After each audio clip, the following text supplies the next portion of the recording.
Ay, bueno, pues muy buenos días a todas y a todos los que nos acompañan en esta mañana. Tenemos un programa, un live de lujo el día de hoy, precisamente por la conmemoración en este mes de septiembre del cáncer infantil. Hemos invitado a una pues experta en el tema en nuestro país. Me da muchísimo gusto darte la bienvenida, Marta, y voy a presentarte para que todos te conozcan y empecemos ya a entrar en el tema. La doctora es la doctora Marta Zapata Tarrés. Ella es oncóloga pediatra, es doctora en ciencias médicas, es miembro del Sistema Nacional de Investigadores, es presidente de la MOP, que es la Agrupación Mexicana de Oncohematología Pediátrica.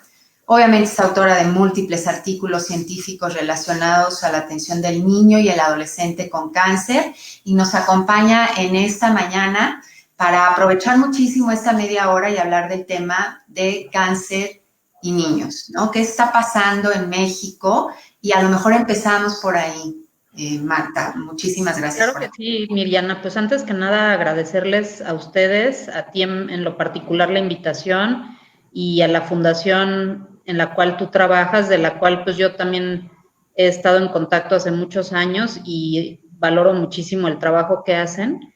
Entonces, efectivamente, el cáncer infantil es un tema difícil, es un tema que a veces incluso no se habla, ¿no? Hay personas que piensan que a los niños no les da cáncer y es un tema que desafortunadamente ha provocado, digamos, cierta como ignorancia, complejidad, y eso ha hecho que haya retrasos en los diagnósticos y cosas así. En México la situación es una situación similar, digamos, a la que hay en el resto del mundo. No es que haya más pacientes o menos, es una situación similar. Se define como un problema de salud pública en el sentido de que el cáncer es la primera causa de muerte en los niños por enfermedad entre los 5 y los 14 años, ¿sí? Entonces, eso es un tema que a nivel internacional, en organizaciones como la Organización Mundial de la Salud, la Organización Panamericana de la Salud, etcétera, lo toma muy en cuenta y lo define como un caso que debe de tomarse en cuenta por parte pues muy serio por parte de los pediatras, de los médicos de salud pública. En segundo lugar, puedo decirte que afortunadamente, si tomáramos todos los pacientes con cáncer, desde los 0 a los 100 años, el cáncer en el niño únicamente representa el 5%. Muy bien. Entonces, eso habla de que tampoco hay tantos pacientes, afortunadamente, que se enferman de cáncer, pero sí los que se enferman de alguna forma tienen un pronóstico todavía, en algunos casos, no tan favorable. Entonces, eso es lo importante. En los niños, lo primero hay que saber, la primera causa son las leucemias agudas, que le llamamos, son la primera causa de cáncer. Después siguen los tumores cerebrales, son la segunda causa, y la tercera causa son los linfomas, los linfomas. Entonces, esas son las tres causas. Sin embargo, en los pacientes pediátricos puede haber todo, digamos, neoplasias que nosotros le llamamos que son crecimientos nuevos en cualquier estructura de la anatomía del cuerpo, ¿no? En el ojo, en la piel, a nivel de los ganglios, en diferentes estructuras. Pero esos tres son los más frecuentes. El cáncer en los niños o en general se empezó a atender a partir de los años 50 más o menos, que fue cuando aparecieron los primeros medicamentos de quimioterapia. Y en ese momento pues empezaron a ver los primeros casos de curación y esto ha ido aumentando de manera exponencial. Entonces, poniendo como primer ejemplo las leucemias que hace, no sé, 50, 60 años tenían una tasa de curación de 0, en la actualidad hay algunos tipos de leucemia que tienen tasas de curación incluso hasta del 95%. ¿De qué depende? ¿De qué depende hablar de curación? ¿Sí? Otra enfermedad que ha tenido una evolución parecida es una enfermedad que se llama linfoma de Hodgkin, que es una enfermedad que le da a los adolescentes sobre todo, que se manifiesta por crecimientos en el cuello y esa en la actualidad se considera una enfermedad prácticamente curable con unas tasas de curación del 98%. El cáncer, por ejemplo, de testículo, también detectado en etapas tempranas, también es una enfermedad curable. Digo, hay otras, por ejemplo, en las cuales es más complicado, como son los tumores cerebrales, ya que al encontrarse en un espacio difícil de ver, pues es un diagnóstico difícil de sospechar. Pero en general lo que les quiero como transmitir o que se lleven a casa es que el cáncer es curable cuando es detectado a tiempo, en los niños todavía más que en los adultos. Muy bien. ¿Qué focos de atención o signos de alerta tendrían que tener los papás, incluso los educadores o la gente que esté alrededor de un niño, como para detectarlo de manera temprana? Ajá. Inicialmente podemos empezar por algunos como aclaraciones. En primera es el cáncer en los niños no es hereditario, o sea, no porque, por ejemplo, tu abuelo, tu abuela haya tenido cáncer, no sé, de mama, cáncer de colon, cáncer de alguna estructura, hace que tú como niño tengas más riesgo de tener cáncer. Ajá. Hay una sola enfermedad en los niños que se asocia claramente a un daño genético, que es un tumor que se llama retinoblastoma, que es en el ojo, en la retina.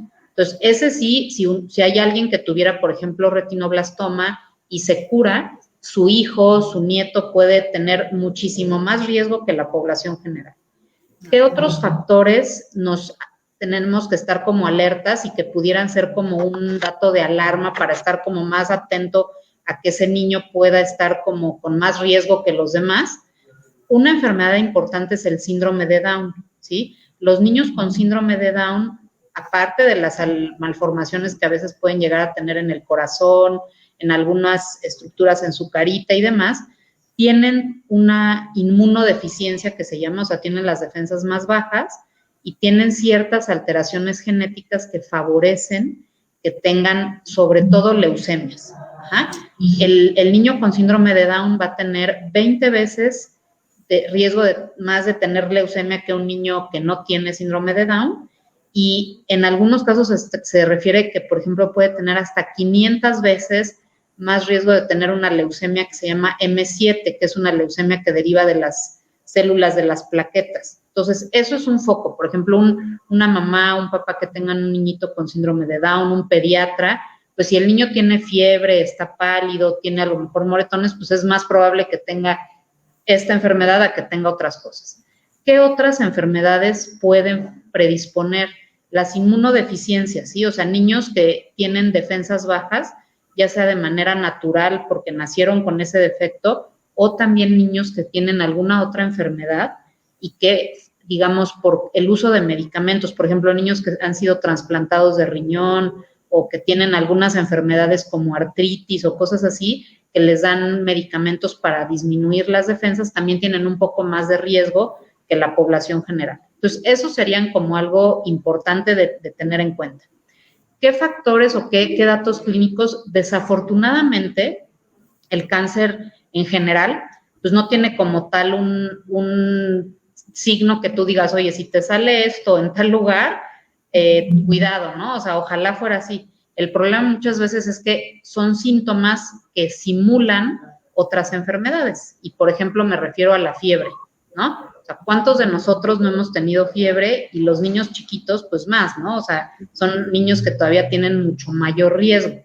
Entonces, la fiebre es un dato clínico importante y lo que yo les daría como recomendación a las mamás, a los maestros, como decías tú, un niño que tiene fiebre por más de 7 días, que no tiene una, digamos, evolución como esperada, ¿no? Si tú empiezas a tener una infección, pues normalmente a los 7 días ya se resolvió.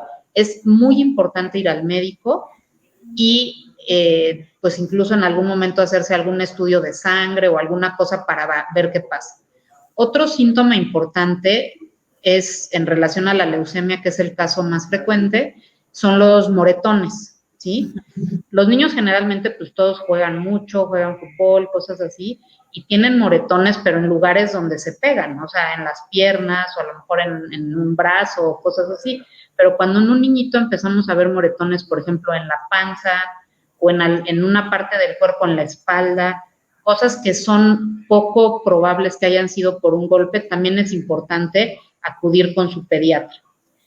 Otro dato que es importante, que es así medio ambiguo, es el cansancio, ¿no? La realidad es que los niños son muy sabios, o sea, los niños cuando ellos se sienten mal, van y se acuestan, ¿no? O sea, no están corriendo, no están jugando, ni nada, no como uno que a veces, aunque estés cansado o con fiebre incluso, pues ahí ves de dónde sacas fuerzas. Entonces, también es importante eso, o sea, tratar de ver, y nosotros como mamás que conocemos a nuestros hijos, creerles, porque a veces uno dice, oye, es que eres un flojo o no quieres levantarte por tal. Es un niño que está, la verdad, sano, siempre quiere estar jugando, ¿no? La verdad es algo natural. Otro síntoma importante relacionado a la segunda causa, que son los tumores cerebrales, es el dolor de cabeza, que ahí también es algo complicado, ¿no? O sea, ¿cuántos de nosotros, yo creo que todas las personas hemos tenido dolores de cabeza? Entonces, ¿qué dolor de cabeza es como sospechoso? Un dolor, por ejemplo, que presenta el niño al despertarse, es algo que es de alto riesgo de sospecha. O sea, normalmente cuando te empieza a doler la cabeza por estrés, por cansancio, cosas así, eso pasa en la tarde, cuando ya tuviste todas tus actividades en el día y todo. Pero si un niño se despierta con eso, es algo importante. Un dolor que no se elimina con medicamentos habituales, un paracetamol, un ibuprofeno, también es algo que tenemos que tener cuidado. Dolores de cabeza asociados a, por ejemplo, alteraciones visuales, niños que empiecen a ver borroso, también alteraciones neurológicas, niños que empiecen a tener, por ejemplo, movimientos anormales, que digo, eso yo creo que cualquier mamá que vea a su hijo que tiene movimientos anormales lo llevaría al médico, pero a veces lo podemos como achacar a un deporte o a que tuvo un golpe, no sé, cosas que a veces pues no tienen mucha razón, entonces sí es importante estar como muy pendientes. Algo importante en esto es algo que se llama pérdida de las habilidades adquiridas. Por ejemplo, un niño que ya caminaba y de repente deja de caminar puede estar producido por algo que en su cabecita, no necesariamente un tumor, pero hay algo que está bien. Un niño también que era buen alumno en la escuela, por ejemplo, tenía 9, 10 y de repente empieza a decaer su rendimiento escolar, esos niños acaban muchas veces en terapias de escuela, en psicólogos, en cosas así, porque uno los etiqueta como que son flojos, como que no pueden, y hemos tenido muchos pacientes, se los digo así, corridos de escuelas, con expulsiones y cosas así, que terminan siendo la causa un tumor de este tipo. Entonces, tratar siempre de descartar algo orgánico antes de adjudicárselo a algo como psicológico. No estoy diciendo que no pueda ser, pero claro, siempre tener esa como ser mal pensado, ¿no? Claro. Marta, ¿quién sería el médico indicado para llevar a tu hijo cuando hay alguna de estas síntomas? Lo ideal es su pediatra.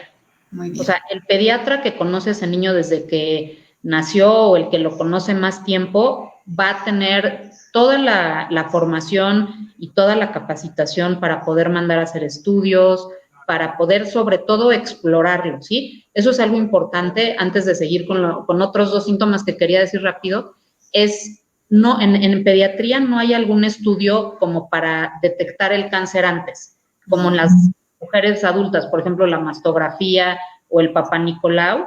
En pediatría lo más importante es la exploración física. Eso es la clave del diagnóstico. Entonces, por eso es muy importante acudir con un pediatra y que ese pediatra, pues, sea explicarle todos estos síntomas y todo esto para que, pues, estemos como alertas. Los últimos 2 síntomas que te quería decir eran que son así como los crecimientos en los ganglios, ¿no? Las bolitas que a veces salen en el cuello o en las axilas. Normalmente los niños a cierta edad, como entre los, no sé, 7 y 12 años, tienen ganglios que se tocan, o sea, es algo habitual, es algo esperado. Pero cuando ese ganglio empieza a estar aumentando de tamaño o está duro, es importante también acudir con el pediatra para que lo revise y si considera el pediatra necesario, hacerle un ultrasonido o algo importante, ¿sí? Otro síntoma es el dolor de hueso. Eso es algo que también a veces se nos escapa, porque los adolescentes, sobre todo, pues muchas veces están jugando deportes, cosas así, y los dolores, pues en las articulaciones o en las piernas pueden ser como normales en el sentido de que pues tienen golpes y cosas así, pero hay un tipo de tumor que son los tumores óseos, que son los osteosarcomas, que pueden, digamos, manifestarse por puro dolor. Entonces, no hay dolores normales. Esa es otra como moraleja, ¿no? Porque a veces, no es que son dolores de crecimiento, o es que son dolores por esto, o también a veces como mamás o incluso como maestros, decimos, no, es que está manipulando, ¿no? Es que está diciendo que le duele algo para no ir a la escuela, para no hacer la tarea, para esto. Una cosa que yo les pediría es creerle a los niños, creerle a los adolescentes, o sea, generar un ambiente de confianza en la cual si un chavo de 14, 15 años le empieza a crecer el testículo o tiene alguna cosa, sea capaz de poder hablar con su familia de su cuerpo, de sus molestias, con una naturalidad y que sus papás, sus maestros, sus cuidadores primarios le crean, porque a veces eso es lo que genera que los niños no hablan y al ratito, pues ya que tienen un tumor de este tamaño o cosas así, les digo yo, hasta el policía les dice que vaya a oncología, ¿no? Ya no es el tiempo adecuado. Entonces, creo que esos serían como los puntos. Hay más, o sea, si quieres después puedo pasarte una lista, Mirjana, para que ustedes pongan en la página y las personas que estén interesadas tengan acceso a información de calidad, porque eso es algo también importante que comentábamos hace un momento, sobre la importancia de tener como fuentes de información serias. Claro. Eso es muy importante, sí te vamos a agradecer que nos des toda esta información para nosotros estarla posteando en las redes. Quiero entrar al tema que está ahorita en boga, el tema de la pandemia, el tema de COVID. ¿Le da a los niños COVID? ¿Qué tan vulnerables están? ¿Y qué pasa con los niños con cáncer que ya tienen un proceso de cáncer y COVID? Muy bien, pues mira, creo que a todos, o sea, a la sociedad, a los médicos, a enfermeras, todo, pues esta pandemia nos tomó por sorpresa, ¿no? O sea, realmente partiendo desde el punto tan sencillo como de saber quiénes son los pacientes que pudieran tener esta enfermedad, qué herramientas tenemos para diagnosticarla y también qué opciones en el momento actual hay de tratamiento. O sea, afortunadamente, digamos, en México la pandemia llegó un poco después que en China o en Europa y más o menos pudimos ir aprendiendo lo que fueron los signos y síntomas principales que tiene una persona con sospecha, ¿no? Pero tampoco son así como tan claros, ¿no? Porque es fiebre, malestar, ciertos datos como muy inespecíficos. En cuanto al diagnóstico, las herramientas que existen actualmente también han ido como aumentando su capacidad y su perfección. Sin embargo, por ejemplo, estas pruebas moleculares que se hacen en las muestras que se toman de la nariz o de la garganta de las personas, tienen una gran capacidad de diagnosticar, pero esa capacidad va variando de acuerdo al tiempo en el cual tú estuviste expuesto al virus. O sea, si por ejemplo yo estuve expuesta ayer y me toman la prueba hoy, la capacidad de diagnóstico es de 50%. O sea, la prueba tiene 50% de posibilidades de estarse equivocando.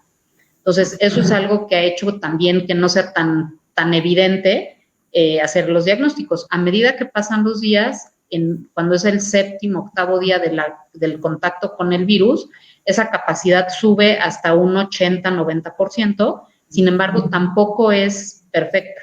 Entonces, existen casos falsos, digamos, negativos. Otra herramienta que tenemos son los anticuerpos, o sea, qué tanto mi cuerpo reacciona al virus y qué tanto esos anticuerpos me producen inmunidad, ¿no? Como a veces cuando éramos chicas que nos daban, no sé, varicela o cosas así, que ahorita ya hay vacuna, pero pues antes hasta nos pegaban, ¿no? Con gente enferma para que te dijeran, ya vacúnate tú así de manera natural. Claro. La realidad es que ahorita tampoco hay una evidencia científica que diga que si ya te dio COVID o has tenido exposición a este virus SARS-CoV-2, realmente tú puedas estar vacunado contra la enfermedad. O sea, es algo que no es garantizado, entonces te puede volver a dar. Eso es lo primero. Los anticuerpos nos han permitido saber quiénes han estado expuestos y sobre todo en esta nueva etapa de la nueva normalidad en la cual estamos como tratando de volver a las empresas, volver a las tiendas, volver a toda esta parte económica, para poderle dar certeza a los empleados, a todas las personas que coordinan a tanta gente a veces, empresas, no sé, de 10,000 personas, cosas así, para poder tener una certeza. La realidad es que ahorita aún están corriendo estudios de investigación para dar el peso adecuado a esto. Un estudio que también ha resultado bueno es la tomografía, o sea, personas que tienen sospecha. ¿Y qué ventaja tiene la tomografía de pulmón? La ventaja es que aparentemente este virus produce un daño en el pulmón antes de producir síntomas tan fuertes, o sea, tanta fiebre, tantas cosas. Entonces, hay personas que están infectadas por el virus que tienen daño en el pulmón, aunque sea leve, y se ve en la tomografía. ¿Y qué ventaja tiene la tomografía? Que la tomografía es inmediata.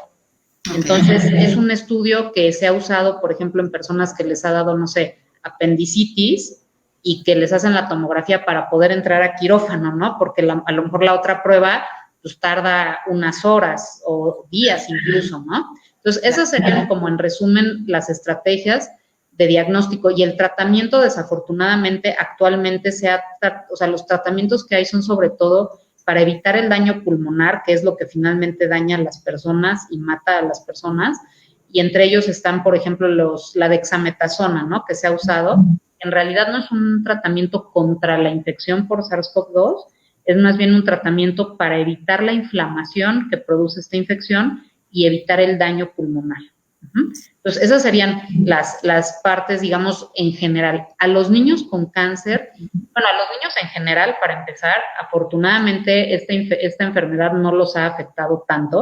O sea, son, como se ha mencionado, portadores, pero por alguna razón que se desconoce así muy precisamente, no sabemos si es la inmunidad, o sea, o cuáles las defensas naturales que tengan que los evita que tengan estas complicaciones pulmonares, aunque sí hay niños que han tenido, digamos, han muerto y cosas así, pero la proporción es muchísimo más baja.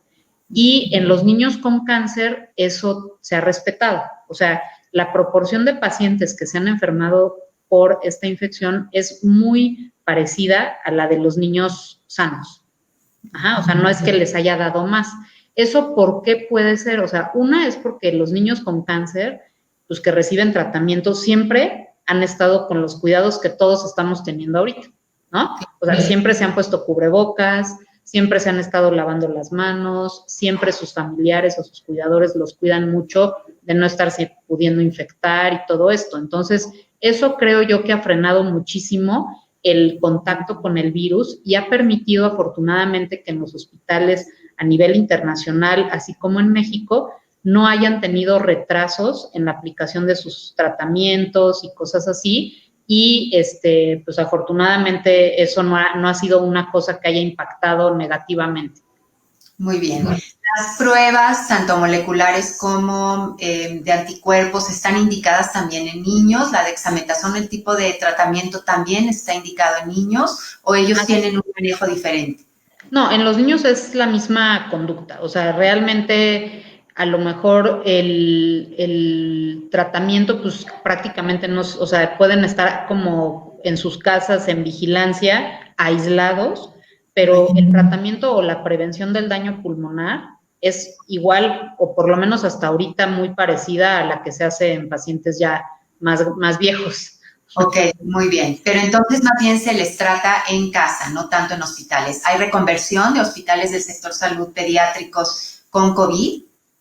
Sí, o sea, los hospitales realmente han tenido que tener sitios o espacios así específicos, pero digamos que el resto del hospital, por ejemplo, que funcionaba para poner medicamentos, los niños han tenido que ir a diálisis, digo, los que no de oncología, pero niños que tienen daño renal, o sea, muchas circunstancias que tienen niños y los adultos, ¿no? Esos que tienen enfermedades crónicas, que pues esto no puede esperar. Entonces, realmente lo que se ha logrado es hacer como espacios separados en los hospitales o dejar hospitales específicos para la atención COVID y otros en los cuales ya, exacto, como tú comentas, hay desconversión y ya se pueden hacer tratamientos y procedimientos habituales. Muy bien, perfecto. Tenemos 5 minutos para terminar esta sesión. Me gustaría ver si hay algunas preguntas, podértelas hacer y que pudieras responderlas. Claro que sí. Vamos a ver aquí con el equipo si es que hay algo. porque nos queda también otro tema, nada más qué tan importante es la nutrición previa, o sea, cómo puedes mantener a un niño con un buen sistema inmunológico, o sea, la parte de la nutrición, qué importancia y qué relevancia tiene en los niños antes y durante el cáncer. ¿Sí podría actuar como una prevención? Sí, o sea, la alimentación es algo fundamental en la vida de cualquier ser vivo, creo yo. En la vida de los seres humanos también, o sea, es así como es capaz de producir un bienestar y una, pues, energía y muchas cosas buenas, también es capaz de producir enfermedades, ¿no? O sea, realmente, a pesar de que el cáncer en la actualidad no se sabe por qué se produce, se sabe que hay unos estados, por ejemplo, inflamatorios, en los cuales hay como mayor riesgo. ¿Y a qué me refiero con estados inflamatorios? Por ejemplo, la obesidad es un factor que se ha relacionado, no así directamente, o sea, no podemos decir, oye, todas las niñas o todas las personas con obesidad les va a dar cáncer, es algo imposible, pero sí se ha visto que hay una proporción un poquito más elevada en personas con obesidad. Entonces, es básico tratar de mantenernos, adultos y niños, en un índice de masa corporal adecuado para poder, ¿cómo se llama? Pues mantener esto y no estar en estado de inflamación. Las vitaminas, o sea, hay vitaminas que se llaman antioxidantes, por ejemplo, la vitamina E, es una, entonces eso, digo, no les estoy diciendo que hay que tomar vitaminas o que los niños coman vitaminas, lo ideal es que un niño de fuentes naturales obtenga todas las vitaminas y todos los nutrientes, pero sí es muy, muy bueno que tengamos o que tratemos de informarnos sobre esto, ¿no? Porque la verdad es que todas las personas creo que crecemos con mitos y leyendas de la alimentación, de lo que aprendimos en nuestra casa, que nuestra mamá nos decía que estaba bien o no, pero actualmente hay muchísimas pues acciones y cosas que se pueden hacer. Entonces, lo principal, diría yo, es tener una alimentación variada y pues tener ese cuidado de estar haciendo ejercicio, porque los niños, la verdad, es como magia, o sea, empiezan a hacer ejercicio y mantienen su peso de manera perfecta. Entonces, esas actividades nosotros como mamás, como papás, como maestros, somos el ejemplo. Entonces, debemos, es como fumar, ¿no? O sea, oye, no le voy a decir a mi hijo, o sea, yo estoy aquí fumando, no fumes, ¿no? Entonces, lo ideal es predicar con el ejemplo y de esa manera los niños, yo por eso fui pediatra, porque siempre digo, los niños son los mejores pacientes y hacen, la verdad, imitan todo lo que uno les diga. Muy bien. Tenemos una pregunta, Marta. En la parte psicológica, ¿forma parte del tratamiento integral o del manejo integral del cáncer en un niño? ¿Se le apoya de manera psicológica? Sí, claro. La atención de un niño que ya, digamos, ya se diagnosticó con cáncer es un diagnóstico multidisciplinario. O sea, médicamente participa el oncólogo pediatra, digamos, como yo soy ahorita, o hematólogo pediatra, el cirujano a veces también el radioterapeuta, a veces el doctor de infectología, si le da fiebre, etcétera, ¿no? Las personas que son muy importantes son enfermería, que son las personas que están pegadas al niño y que día con día le están pues, dando ánimos, enseñando a las mamás cómo cuidarlos. La parte psicológica es básica. ¿Por qué? Porque desafortunadamente el cáncer tiene una connotación como de ya de muerte, ¿no? O sea, gracias a programas de la televisión, o sea, o películas, la realidad es que uno escucha esa palabra y es casi sinónimo de muerte. Entonces, muchas veces lo primero con lo que tenemos que batallar es con volverle a dar a esa familia, a ese niño, a ese adolescente, porque a veces nos toca con adolescentes que es aún más complejo, la esperanza y la confianza de que las cosas pueden salir bien. Entonces, poder tener el apoyo de un psicólogo que permita primero sobrellevar el tratamiento de manera bien, o sea, que los niños son muy sabios en eso también, ellos como que incorporan la enfermedad a su vida y cuando ellos se sienten bien, hacen su tarea, van a la escuela, juegan, corren, etcétera, ¿no? O sea, es algo muy bueno de los niños, no como los adultos que a veces cuando solo por la mente ya nos limitamos muchísimo.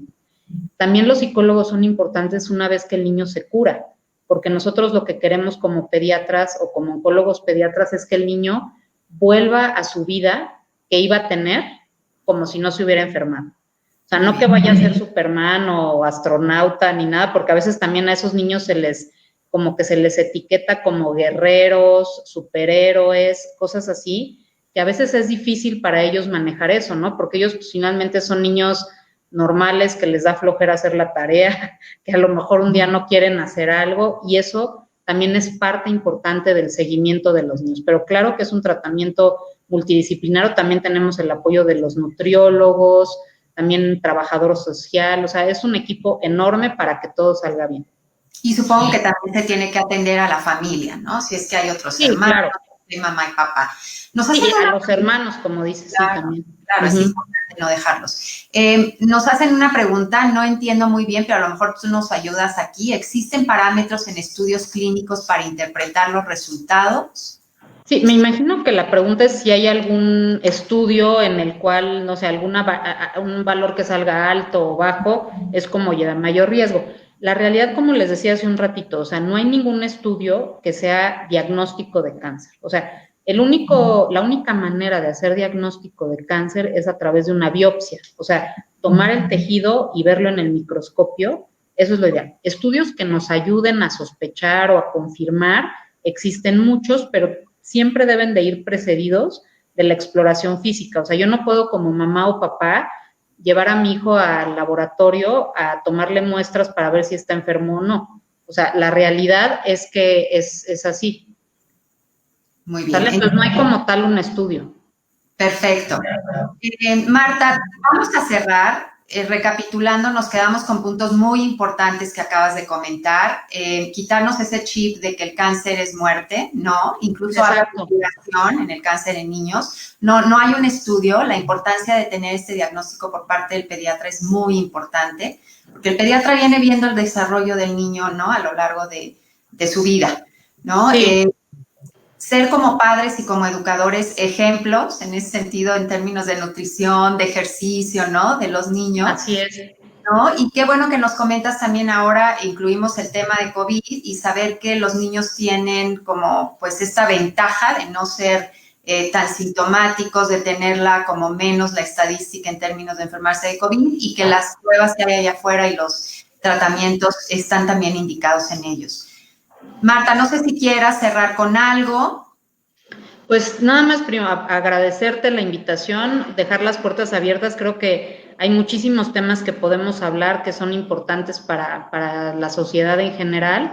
Y como dices tú, o sea, para mí los dos mensajes serían, uno, creerle a nuestros hijos, hacer caso de esto y siempre acudir con su pediatra para pues, resolver cualquier duda, no dar medicamentos si no son indicados por el médico y tener en nuestra cabeza que el cáncer es curable. Muy bien. Te agradecemos muchísimo, Marta, y te vamos a seguir invitando para... Gracias, Muchas gracias. Excelente. Bye. Bye. Gracias.